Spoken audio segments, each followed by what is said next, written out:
Good morning, everybody. Welcome to day number 2 of Taxi's Virtual Road Rally for 2021, our 25th year.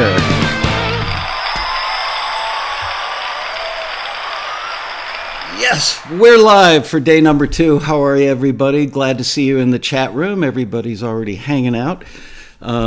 My next door neighbor's dog is outside barking up a storm, but that doesn't matter because we're going to video in a minute.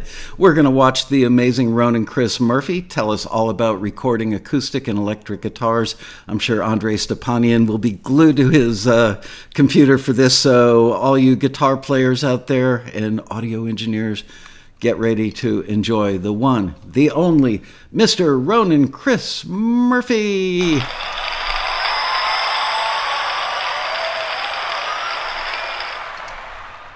Hey rally friends, Ronan here. We're not together at the road rally. I'm actually in central Italy doing some house hunting, maybe looking at a place right there. But anyway, so this has been a big trip. I'm out on the road for a couple months, but I was happy Michael asked me to do this. So I threw a bunch of videos together and I've been trying to stitch it all together on the road. So it's a little clunky in terms of lighting and focus, but hopefully this information is going to be helpful. Hello, taxi friends. Like all the rest of you, I am bummed that we are not together for the Taxi Road Rally. Like so many of you, the Taxi Road Rally is always just a high point of every year.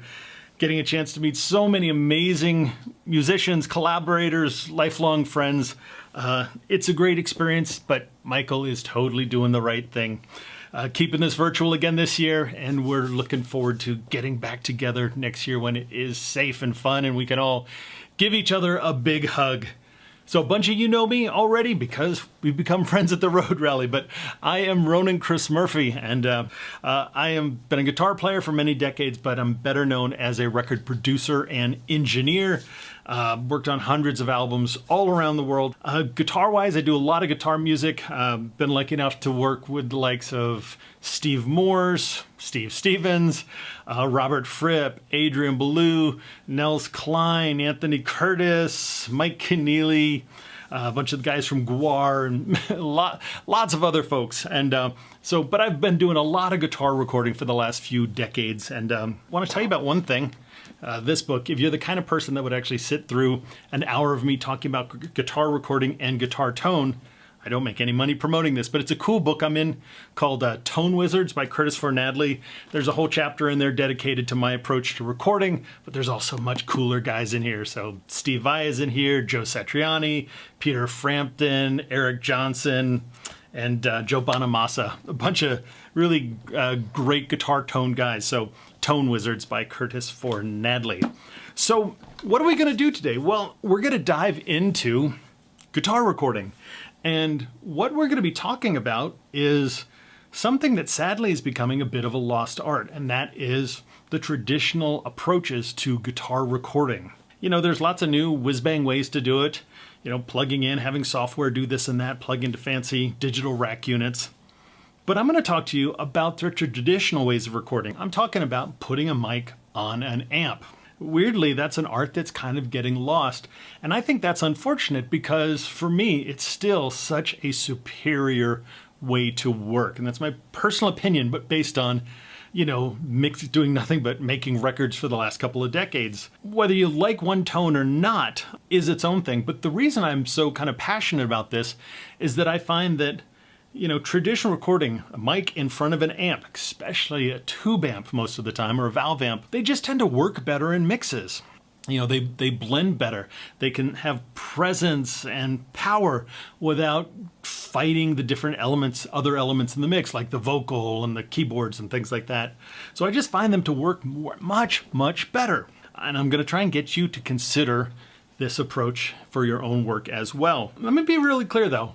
If you love working with software amps and you think you do it and go, this is the best guitar sounds I've ever gotten, I love it, I love how these work in mixes, God bless you. I'm not going to try and talk you out of it, but I will explain along the way why I have a preference of one to the other.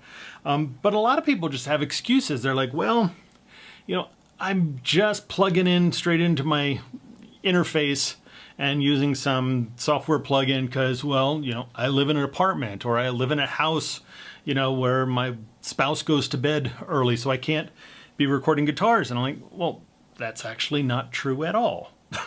It's just that you've made a choice not to use real amps, or you haven't learned the range of what is possible with putting a mic in front of a real amp. So to try and prove my point, I set up a little demonstration for you. I'm going to play you a little rock guitar thing that I put together just for this demonstration. It's 2 guitars, drums, bass, 7 tracks, and just one riff. And you know, here, check it out.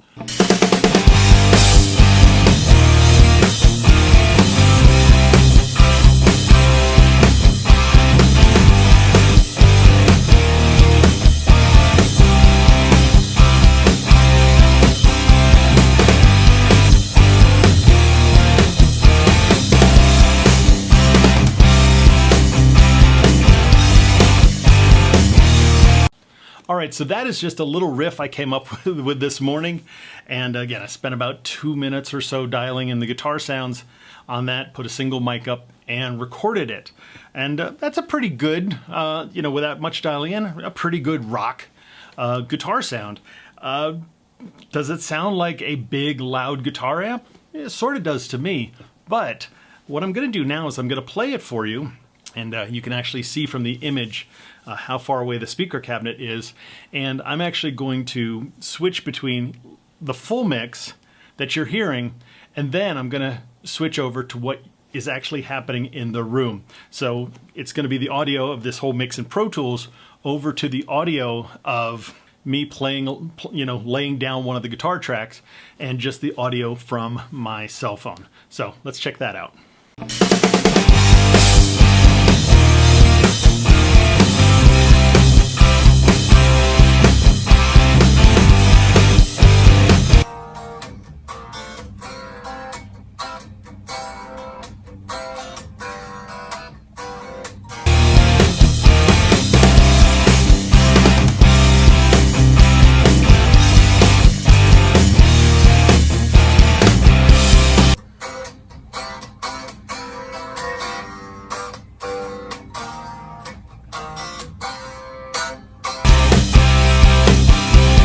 This is where we are recording.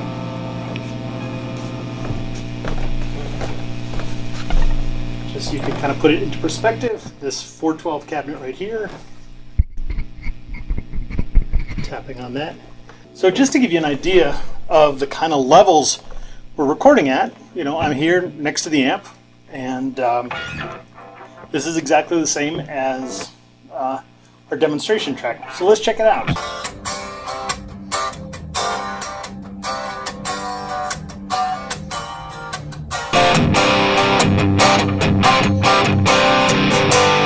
So, you can hear, my guess is what we're hearing in that cell phone recording, is you probably even hear more of the strings, and we certainly will probably hear a lot more of me talking than this. So, and I'll go ahead and switch back and forth between the two with me sitting here.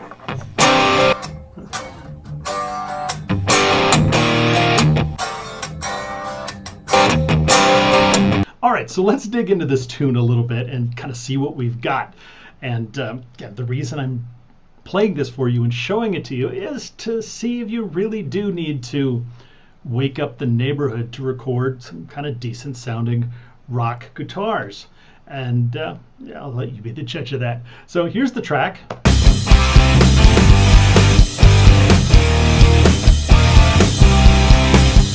So this is real simple. This is just a 7-track recording at this point. It's just stereo overheads, a kick and a snare. And so I'll play it and then I'll solo them for you so you can actually get a sense of how they sound on their own and back in context.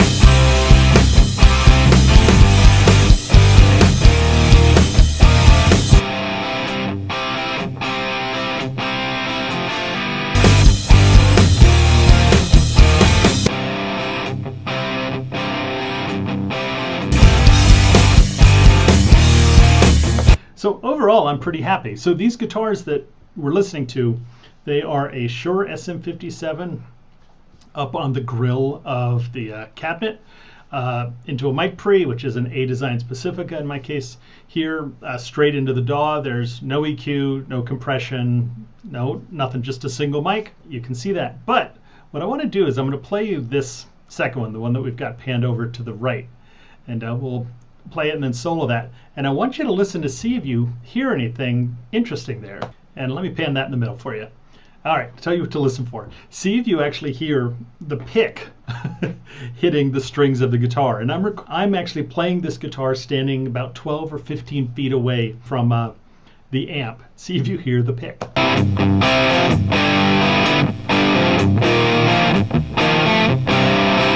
You hear that? All right.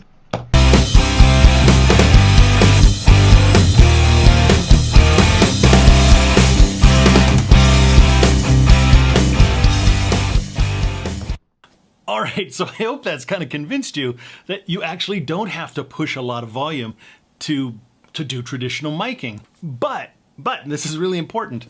To be able to pull this off, you have to use the right kind of amp. And the right kind of amp is going to be an amp, very popular in the 80s, there was a lot of these coming out, but amps that get most of their tone from the preamp section versus the power amp section. So this Rivera, it's preamp, most of the tone is coming from the preamp section, even though it's a 320 watt amp. A lot of Mesa Boogie amps, again, most of their tone, distortion, all that's coming from the preamp section. Kitty Hawk, a lot of 80s rack mount sort of things. And so most of that tone is coming from the preamp section. So you're not, you don't have to push the power amp hard to get the tone. On the other side of things, something like a Vox AC30, a Marshall JCM 800, Fender Twins, those kind of amps, they love to work the power amp section hard, and so much of that cool tone is the power amp starting to break up. So if you are going to take this approach, if you want to start using real amps and in a setting that doesn't wake up the neighbors, get you kicked out of your apartment, something like that, you want to be looking at different amps that have preamps that really create a lot of that tone. So when you're dialing in a guitar sound, the really important thing is to dial in the guitar sound at the amp. Make adjustments with the pickups you use on the guitar, change the settings on the amps, change the amp, change the guitar pick, change the pedals, do whatever you can to get you that great sound that's going to work well in your mix and sort of get you to the vision you're looking for with the guitar sound. So work on that first, spend the time to get it right. Because when it comes to miking, there's really two main variables. The mic we choose is going to be very, very important. And again, in this situation, we're just using a Shure SM57, the most popular guitar recording mic of all time without any competition. But really, when we're miking on the amp, there are just two big variables that we're going to deal with. And that is this axis and this axis. So this axis and that axis. And so what I mean by that is where we position the microphone on the speaker cabinet. So again, from the center out to the sides. And if you've never done this experiment, it might blow you away how big the differences are by even just small movements. And I'll show you that. The second thing we're going to look at is the axis of how close are we to the speaker. And so there's going to be some big tonal variations that I think you're going to hear quite clearly when I demonstrate this for you. So what I'm going to do for you is I'm actually going to show you the difference in sound on 3 different mic placements here on the amp. What I'm going to do first is I'm going to sort of play you middle, like right on the center of the cone, and then halfway out, at the edge of the dust cap, that's that secondary circle inside the speaker, and then all the way out to the edge. So we'll do that, stop, and one to the other. And yeah, let's see if you can hear these differences. All right, so first one, we're going to be right on the center of the speaker.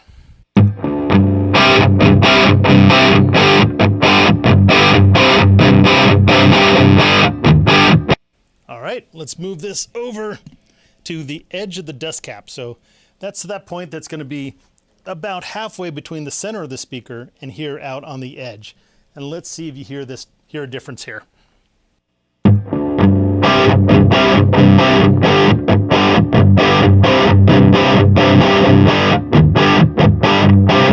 So did you hear that? Did you notice that when we were at the center of the speaker, it was the brightest, it was the edgiest, the most articulate, and as we started to move progressively out to the side, it started to get a little bit softer, a little bit warmer, a little bit darker, a little less articulate.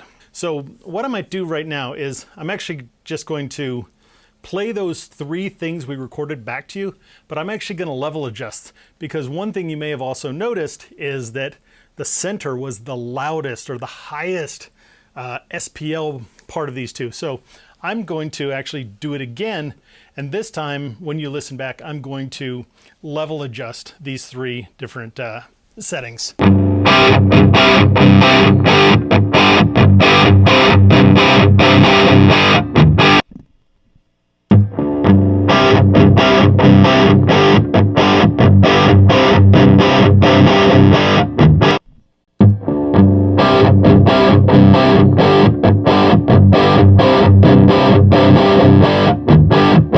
So even level matched, I'm assuming that you're still hearing some dramatic differences. So what I'm going to do for you real quick now again is grab the mic by hand and just move it back and forth.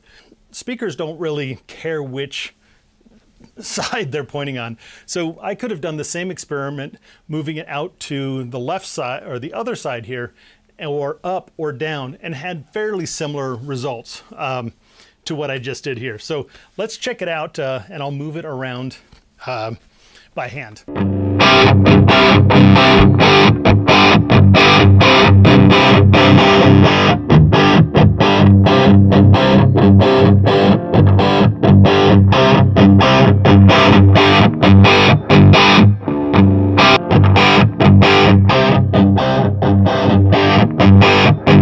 So you noticed how much the tone changed, the brightness, the edge, the darkness, the fatness, the body, all those kinds of things that we might use to describe a guitar sound that we're going for. The other axis we have here, of course, is front to back. And I'm just going to do it by hand so you can hear the change. And I'm going to do it, maybe around where the dust cap is the place on the speaker that I'm pointing. What I want you to listen to for this, obviously when I pull it farther away, we're going to lose some level. As I bring it closer, we're going to gain some level. But there's some other things happening here that you should be aware of and are really important for dialing in your guitar sound. When we use a directional mic, which almost all the popular guitar mics are directional, either cardioid or bidirectional, as we move the mic and the sound source, the speaker in this case, closer together, we're going to get an unnatural buildup of low frequency energy. That's not good, that's not bad. Sometimes that extra fatness is really cool and something that we want to use to our advantage. Sometimes it's too much. So you'll notice as the mic gets closer to the amp, you'll hear it getting fatter and bigger on the bottom. That's because of this artificial buildup of low frequency energy from proximity effect. And as we move the mic away, that's actually going to start to diminish that a bit. But also one of the things you'll find too is outside of the proximity effect, as we move farther out, we're starting to get a little more room tone, ambience. We're starting to, rather than focus on one specific spot of the speaker, we're starting to capture the broad range of it. So many times you get sort of a more open and sometimes smoother or more natural sounding guitar sound. But I'll do that little experiment and we'll see what happens.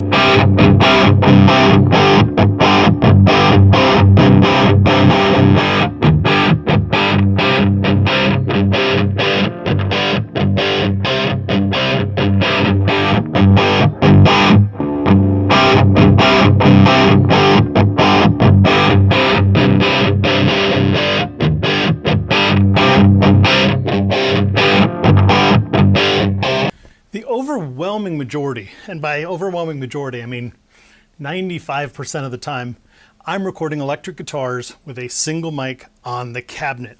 But I don't want to dismiss multiple miking things. Some of the guys and gals that make some of my favorite records are really into multiple miking, so I don't want to dismiss it. But there are a few things that I want to make you aware of and make sure you're considering and thinking about when you approach multi-miking technique. The most important thing, and this is major, and this is everything really, is that when you use multiple mics on a cabinet, you are 100% guaranteed to introduce phase problems. 100% guaranteed to introduce phase problems. There's just no way around that. And you might hear some engineer say, oh yeah, I got the two mics and I got them perfectly in phase. They're probably nice people, but they're wrong. They're absolutely wrong. It is impossible to get those two mics perfectly in phase, meaning sound arriving at both mics at the exact same time. Even if you could get them the exact same distance from the speaker, what is the part of a speaker where the sound comes out? As we've seen, it comes from the whole range of it, and they're all kind of different. So, you know, if we got them aligned at a certain point, well, the sound coming from the side of the speaker is actually going to hit both of those mics at different times. So it's impossible to do. There are some things we can do, and we'll take a quick look at that to get them slightly better time aligned to make those phase problems less. And it's also worth mentioning is every once in a while, those phase problems do something cool that you find pleasing. But that's really important to not lose sight of the fact that you are 100% guaranteed to have phase problems if you are using multiple mics. There's a lot of classic combinations. The SM57 is usually part of it. What I've got here is a Sennheiser 421. Another really popular dynamic mic, tends to be on the brighter and edgier side than a 57. It's also really popular to use a ribbon mic. The Royer 121s are very popular for multi-mic techniques as well. And some people will use condensers, and pretty much anything goes. But the one thing that I would strongly encourage you to do, and this will make sense when I kind of do a demonstration for you a little bit down the line, is if you're using multiple mics, don't just kind of throw up two and go, okay, that's kind of good enough, which I sort of did here. But what you should do is find a mic that you think is going to be your primary mic or has a chance to be your primary mic. Really spend the time to get its placement exactly right, forward and back, side to side, swap to a different mic. All these things, try it, and try and get that mic to sound amazing.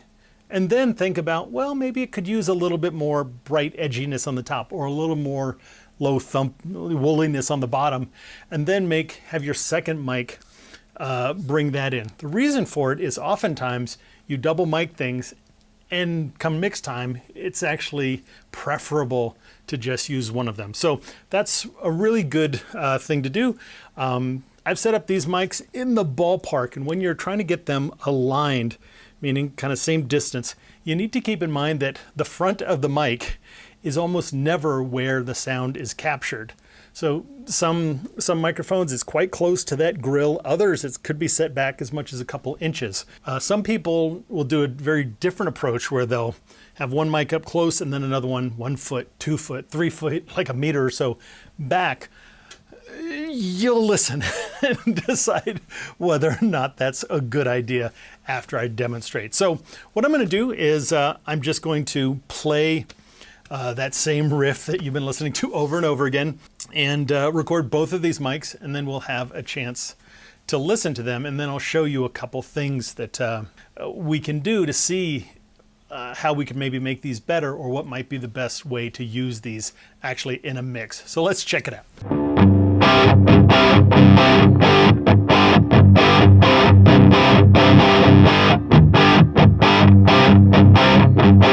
Okay, so let's dive into these guitar tracks. What we have up here is the red is the SM57. The green down here is that Sennheiser 421. And they're pretty good levels, but what I want to do is I want to go ahead and match those in terms of level, just because the trick I'm going to show you is going to care about that. And we're going to compare some things back and forth, so I want to make sure that we're not hearing differences that are based on volume rather than the actual tone itself. So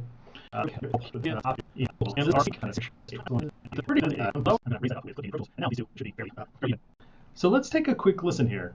So here's the 57 by itself.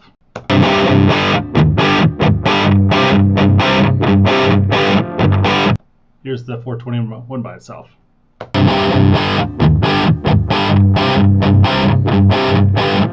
And back and forth real quick.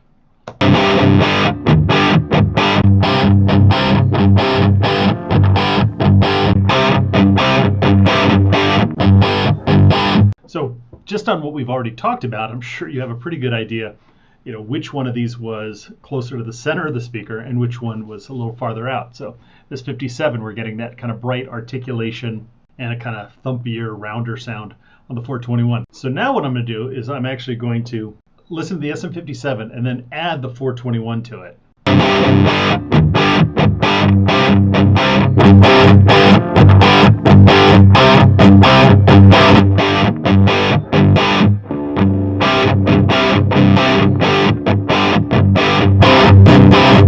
Woo! Is that better? Hell yeah, it is. It's 6 dB better. What do I mean by that? Well, we're essentially doubling this track. We are doubling the energy. So even if you're watching your meters in your own studio, when I added the 421, you probably saw your metering jump up about 6 dB, because the 6 dB is a doubling of power or energy. So everything sounds better and more exciting when we turn stuff up. So here, let me play you that again. Just the 57.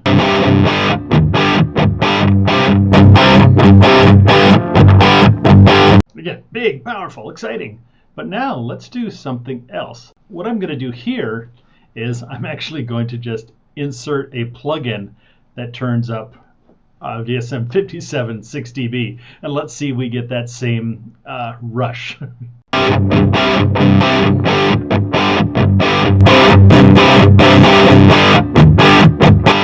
Again, every time something is louder, we almost always hear that is better, more exciting, punchier, all those kinds of things. So we're going to get rid of this for the moment.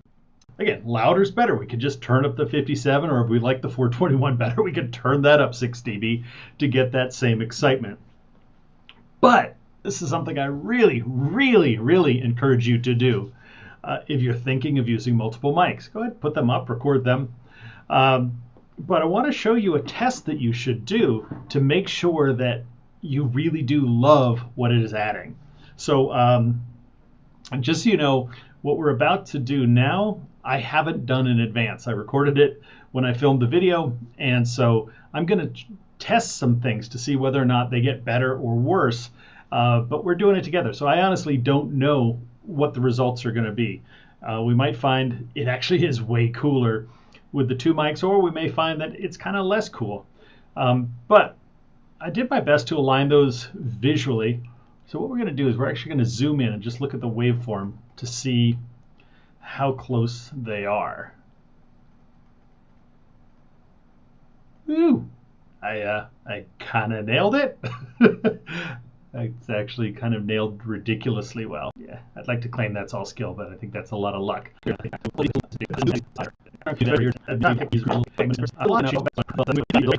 We'll go ahead and keep it that way. So what we're going to do now is try and do a little experiment to make sure that what we are hearing, what we are liking about the two mics together, is really that we like the sound of the two mics together. So it's a really simple test once you learn how to set it up. So I'm going to create a new track.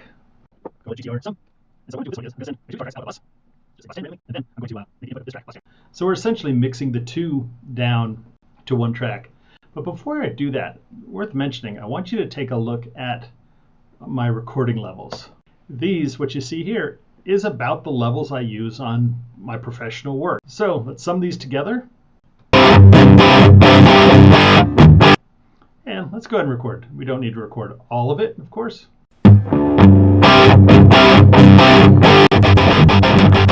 Okay, so now we've got 3 tracks. I'm going to get that out of record, and now I'm going to send all 3 tracks just out to our stereo bus, again, our master output. So now if I solo the red one, we're hearing just the 57. If I solo the green one, we're hearing just the 421. When I solo the yellow one, we are hearing the sum of the two together.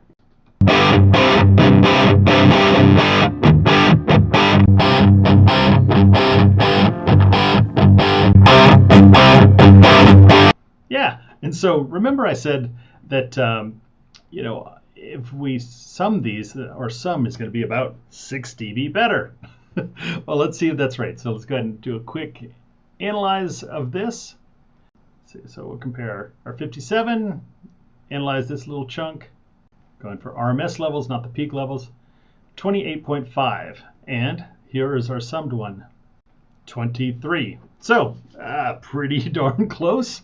So I'm actually going to adjust this one down so it's about 28.5. Actually, I'll just type it in. All right, so we're within 1/10 of a dB here. Now we've got, again, red, 57, green, 421, yellow is summed. And you can even just see visually that they're all pretty darn close now.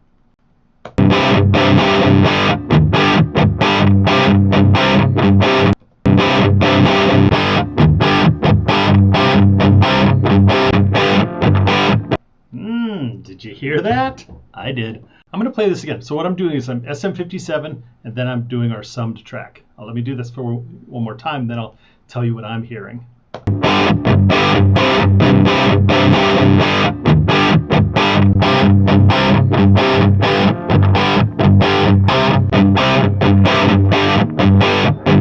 So what I'm hearing, and I want you to listen, there's two things that jump out at me. One is the sum track, more full bottom, more low end. And that's actually potentially a cool thing, even though in reality, most rock and pop guitars don't really end up having low end at the end of the mix. But it's bigger, richer, fuller, which we could like.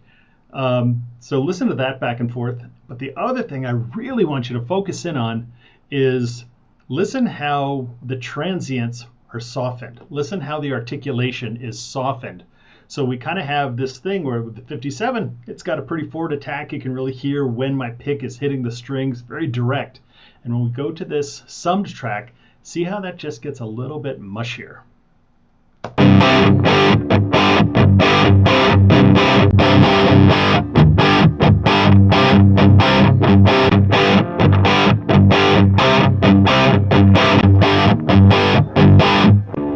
Did you hear that? Let me play it for you one more time. It's important.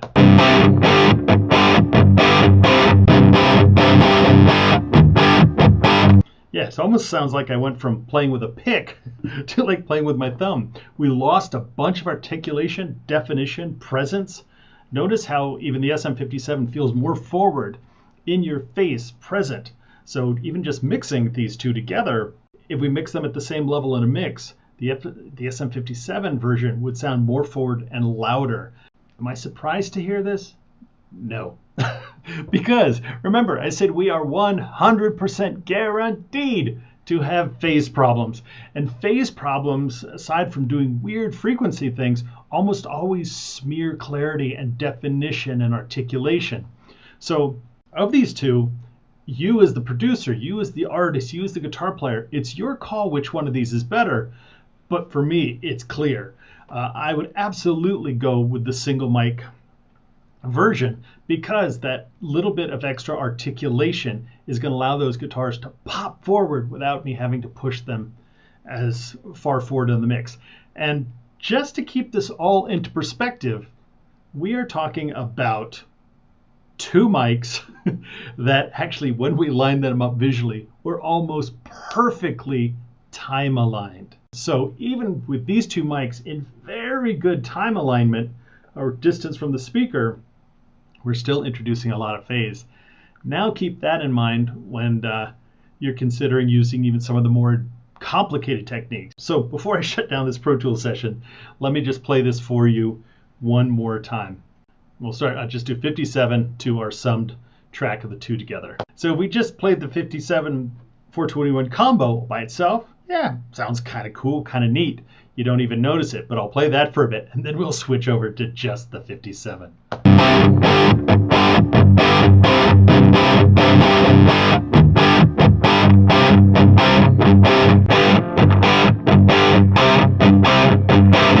Yeah, and again, the percussive, transient, the clarity. That's why I take a very minimalist approach to it. But I'm not saying don't do the multi-mic thing. But I am strongly suggesting is if you are going to do it, try and spend time with one mic to get it sound amazing, and then add in the other character mics that you might choose to blend. And when you do decide what you want to use in the mix, consider doing this little test of bouncing these down to a single track and level matching so you really know what you're putting into your mix.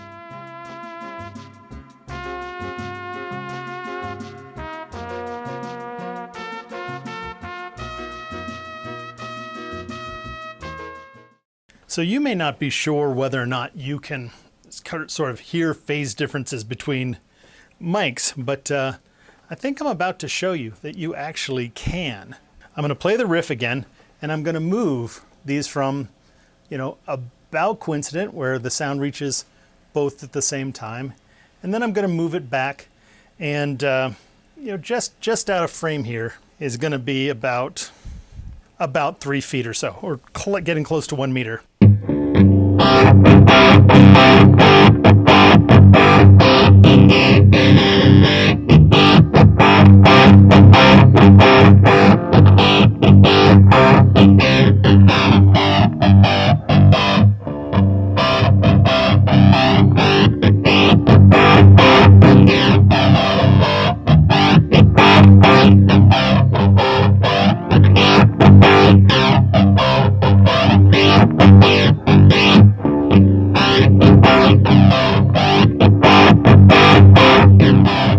So did you hear that?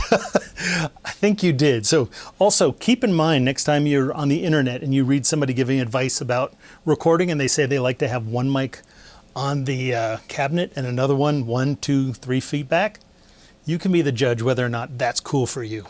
Amps. The big question is, what is a good guitar sound? What kind of guitar sound should you be going for? And the obvious answer is, it's your music. Do whatever the heck you want. But that being said, there are some certain things that are fairly consistent on a lot of big records that are kind of guitar forward records. And the big surprise about this, that for a lot of people, is that most big records, big rock records, the guitars aren't really that distorted. They're way less than you think. Using a lot of distortion is a lot of fun. Those super high gain guitars, while fun to play, don't actually work well in mixes most of the time. And the reason for that is when we go high gain, whether it's with an amp, and this is the same thing if you're using digital amp modelers or something like that, they tend to actually make this problem a little bit worse, but the high gain actually shaves off transients. It smooths out transients, and the transients, the attack of the pick, that when those are softened or smoothed off, we lose a lot of impact. So it's just the kind of thing like if I said tic-tac-toe, if we took off the transients, like I could do covering my mouth, it actually becomes less present. So tic-tac-toe, tic-tac-toe. So all of a sudden I said the same words, I did the same performance, but without the transients, it's less clear, less defined. And when guitars are cleaner, they preserve more transients and tack and clarity between strings, which naturally pushes the guitars forward. And when you go high gain, smear off those transients, it naturally pushes those guitars back. And the net result of that is that with cleaner guitars will sound louder in the mix than another guitar, same level, but with a lot of gain in it. So if you want your guitars forward and you've got a lot of high gain, you push them way up. Well, now those guitars are going to start to fight the vocals, fight the drums, and everything else going on. So if you can scale that back, boom, everybody gets to win. And you don't have to trust me on this, just go listen to records you love, especially classic records. So, if you listen to AC/DC, especially like their iconic earlier records, Malcolm Young's guitar is like completely clean. And Angus has, on a scale of 1 to 10 is about a 3 maybe. Listen to the classic Motley Crue, maybe a 4 on a scale of 1 to 10. Led Zeppelin stuff, most of the Led Zeppelin stuff is, maybe a 2 on a scale of 1 to 10. Just listen to those older records. Those, again, when we think of great guitar sound records, go back and listen how clean most of those are. You will find a lot of modern records, some kind of newer metal stuff that has very, very high gain guitars. But what I also want you to notice about that too is, listen how the guitars on those things aren't really driving it. If you listen to Motley Crue or AC/DC or something like that, the guitars are really driving the records. There's so much power and movement from those with the really high gain sort of contemporary metal stuff, really high gain, the guitars are actually subservient. They're actually kind of smoothing in the back, and the energy is really driven from very forward kick and snare samples. So one isn't right or wrong, it's your choice to do the art. But if you want your guitars to kind of pop forward and be powerful and be what most people associate with those classic guitar tones, they tend to be on the cleaner side. The other really important thing is, in most big records, and most by, I mean almost all of them with some rare exceptions, most guitars actually don't have a lot of low end on big records.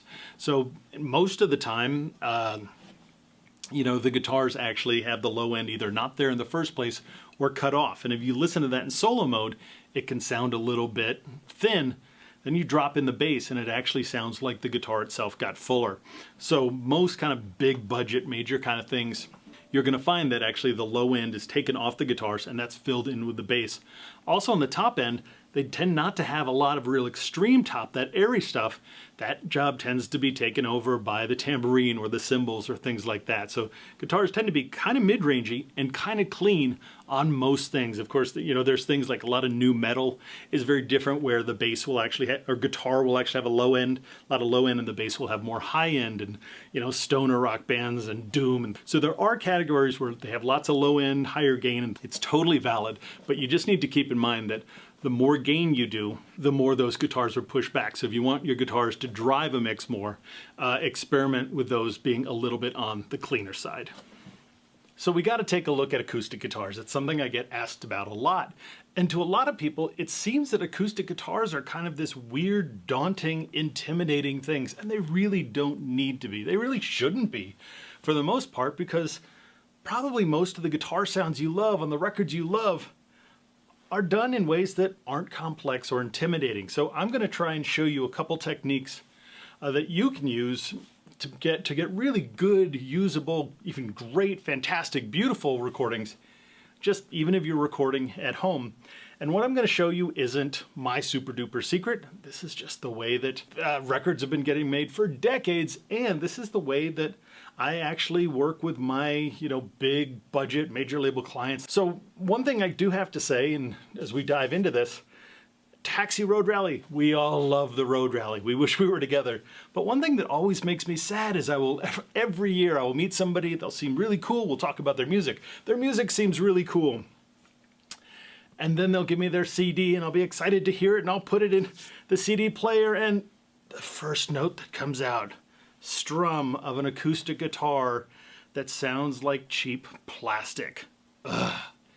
They just went and took the output of the guitar, acoustic guitar, and plugged it into their DAW.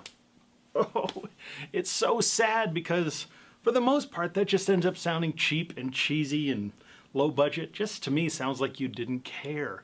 And a lot of people say, well, I don't have a $10,000 Neumann to record acoustic guitars. Well, most people don't have $10,000 Neumanns to record acoustic guitars.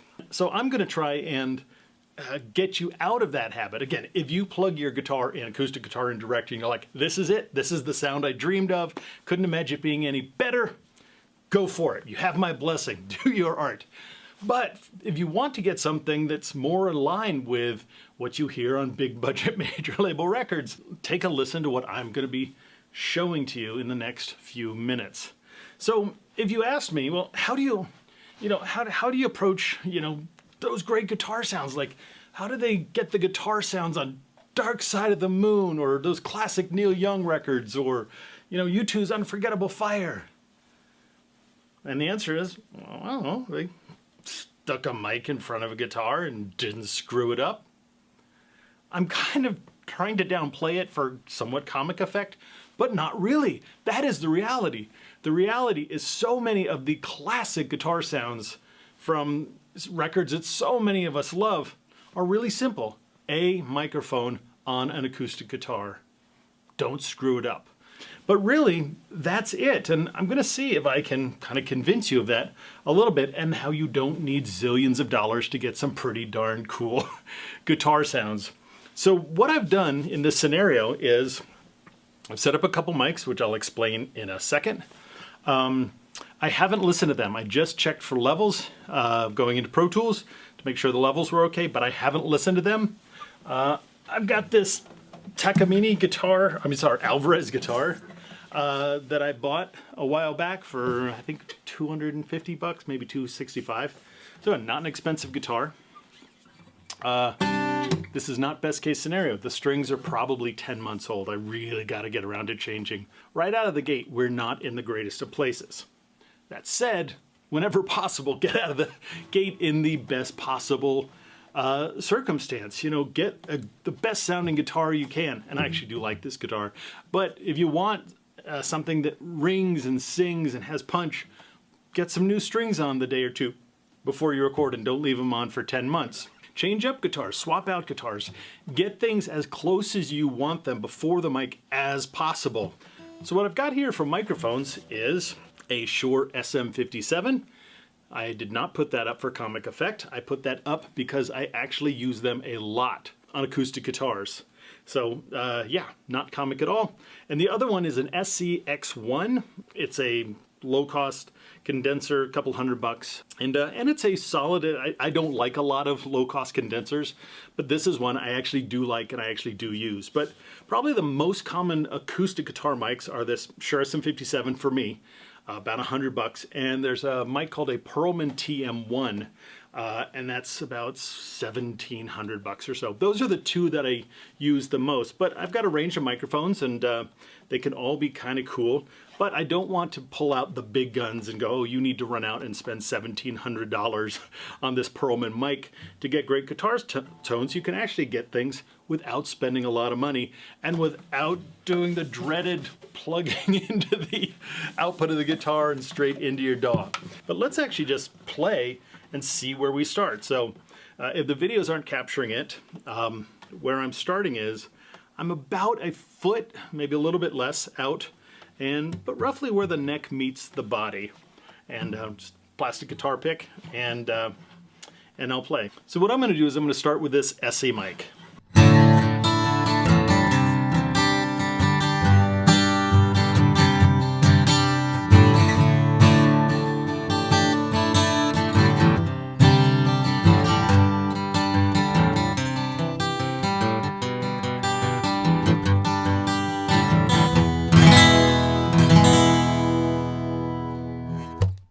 So that was the SE mic, and that's just flat.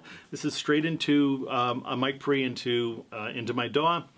The only thing you might be hearing in honesty is I put a limiter when I do the audio for the video to catch some peaks, so you might be hearing a little bit of that processing. But here is the SM57, and I've got those mics pretty close together. So they're roughly the same spot.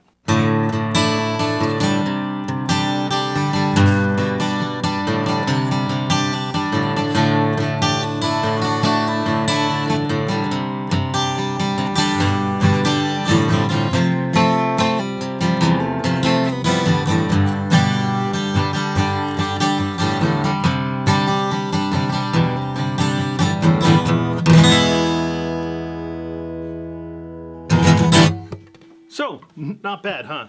So, what I'm going to do now is just go back and forth real quick. I'll do just a quick little riff on the SC Electronics mic, and then similar thing on the 57, and we'll go back and forth so you can hear one or the other. Here's the first SE.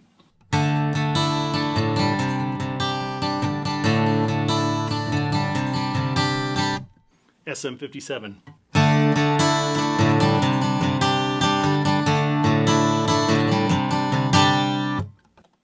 SE.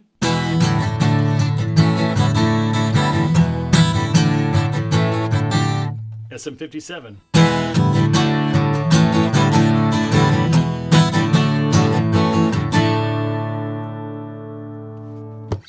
SE.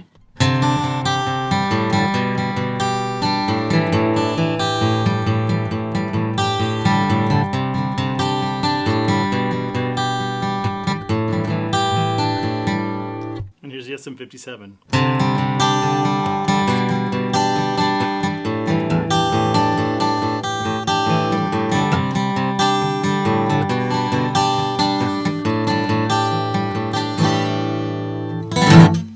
So as I mentioned, I actually haven't listened to either of these. I just put these mics up, pointing them about where the neck meets the body and about a foot or so out. And hopefully, what we heard from that is those are actually both pretty usable. And my hunch is mostly because of these old strings, that it's actually going to feel a little bit on the dull side. But that's okay. Again, I'd rather have the new strings and get that sparkle naturally, but but there's some things we're going to do in the mix that will brighten it up. It's really, really common to, maybe boost a little top and almost always do some compression. So one of the huge variables we have for tone is actually mic placement, where we put it. So, I kind of did the dismissive, let's stick it up, a foot or so out where the neck meets the body. That's actually a pretty safe starting point. And you'd be amazed if you look at old, studio photos of great acoustic guitar players, how often that's exactly how it is. But there are a lot of tonal options available to you just by mic placement. I like that because it's kind of a middle balanced sound. By the way, these are both cardioid mics. A lot of low end comes out of here. A lot of more jingle jangle comes out of up here. A lot of sort of woody boxiness comes from farther down on the heel. So I'm going to actually kind of go through the range just so you can hear it.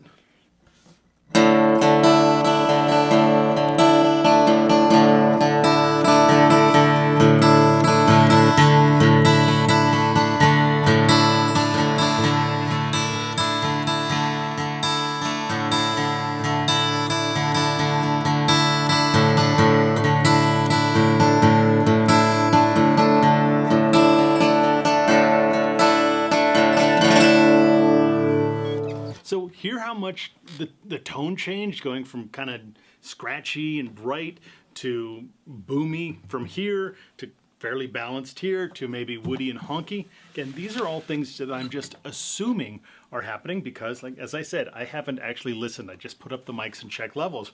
But the good thing is, a lot of what's going to happen with acoustic guitars is fairly consistent. If it's too boomy, like if you're right at the sound hole, well, move it away. This will give you something more balanced. If you want kind of a, probably a mid-range or woodier sound, you're probably going to get that down here. But there's something else that is super, super important. And, if you've been to taxi rallies, road rallies before, you are definitely a fan of my buddy Fett. And Fett and I both have both done videos on this one thing because it's so super powerful. This is part of my pick collection. So I've probably got at least 100 or so, because guitar picks are just ridiculously powerful tools for changing tone. If you don't believe me, take a listen between these two guitar picks.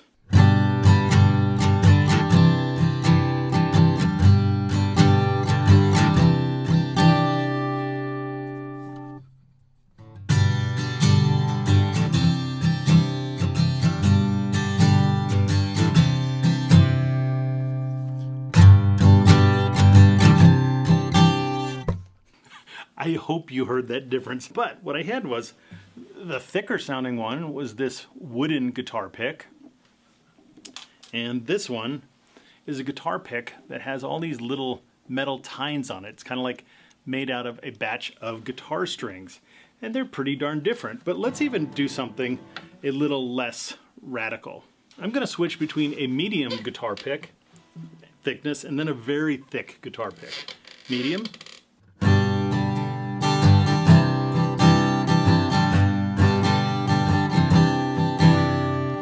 Thick.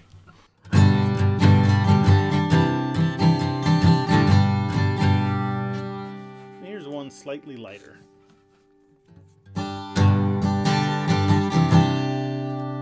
So you've got that huge range, and they're all very, very different. You also even have very simple things like this. I'm playing right over the sound hole. Now I'm playing at the bridge.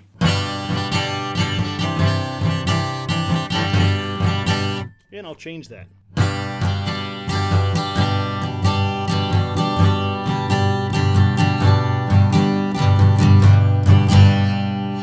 See how we're getting additional sparkle and harmonics coming from the bridge?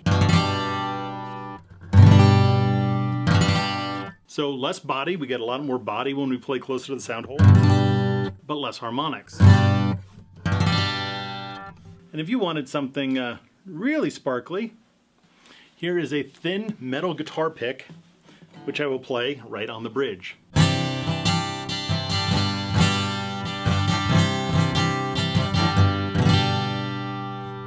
Kind of weird, but might be perfect. It's really kind of quite simple. Get things sounding cool the way you want them before the mic. Don't do stupid stuff and mess it up. One of the things you probably noticed is I've only talked about using one mic at a time.